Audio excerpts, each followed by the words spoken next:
आसानी से उड़ीसा, आंध्र प्रदेश, तमिलनाडु और केरल में भारत के जो भी सेंसिटिव मिलिट्री बेसेस हैं और न्यूक्लियर प्लांट्स हैं, मिसाइल टेस्टिंग रेंज हैं, ये उनकी जासूसी कर सकता है। और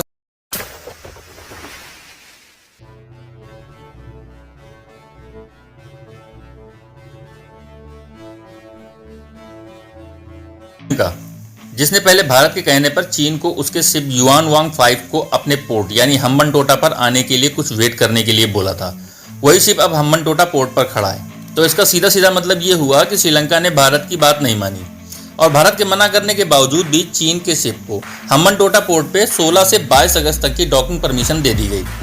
और सिर्फ परमिशन ही नहीं दी गई बल्कि बहुत ही गर्मजोशी से इसका स्वागत भी किया गया, जबकि भारत और अमेरिका दोनों ही इस शिप के हम्बनटोटा पोर्ट पे डॉकिंग को लेकर खिलाफ हैं। इस शिप के श्रीलंका पहुंचने से पहले ही भारत ने श्रीलंका को इस शिप को रोकने के लिए कहा था, जिस पर श्रीलंका ने थोड़ी बहुत कोशिश भी की।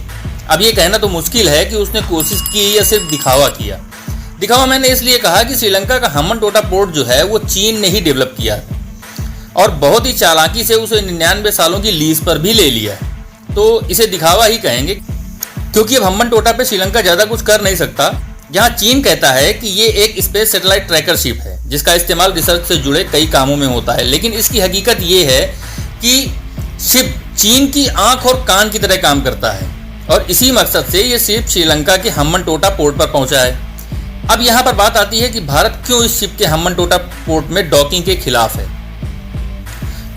तो मैं आपको बता दूं कि इस शिप की ट्रैकिंग रेंज लगभग 700 किलोमीटर है, जो हम्बनटोटा पोर्ट से बहुत ही आसानी से उड़ीसा, आंध्र प्रदेश, तमिलनाडु और केरल में भारत के जो भी सेंसिटिव मिलिट्री बेसेस हैं और न्यूक्लियर प्लांट्स हैं, मिसाइल टेस्टिंग रेंज हैं, ये उनकी जासूसी कर सकता है। और सबसे बड़ी बात यह है कि इस शिप को चीन की SSF यानी स्ट्रेटेजिक सपोर्ट फोर्स कमांड करती है, जो कि PLA यानी पीपल लिबरेशन आर्मी की एक बहुत ही खास यूनिट है। तो चलिए इस शिप के बारे में थोड़ा सा जान लेते हैं कि आखिर ये शिप है क्या और भारत क्यों श्रीलंका में इसकी डॉकिंग के खिलाफ है।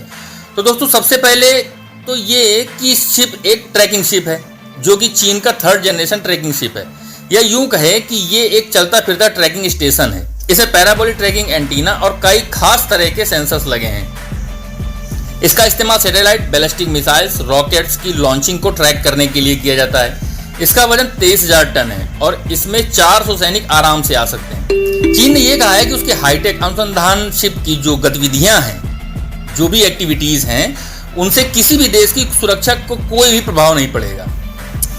दोस्तों यहाँ एक बात और समझने वाली है, वो ये कि चीन के हम्बनटोटा को 99 साल के लीज पर क्यों और कैसे लिया। तो इसके लिए श्रीलंका के हालात जिम्मेदार हैं, क्योंकि जिस तरह से श्रीलंका दिवालिया हुआ है उस पर कई देशों का कर्जा है, जिसमें एक चीन भी है। और चीन के कर्जे को मिलाकर ये टोटल 51 बिलियन अमेरिकी डॉलर बैठता है, जिसको चुका पाना लगभग श्रीलंका के लिए नामुमकिन सी बात है। और इसी का फायदा चीन ने उठाया और उसने अपना कर्ज उतारने के बदले श्रीलंका से हम्बनटोटा पोर्ट 99 साल की लीज पर ले लिया।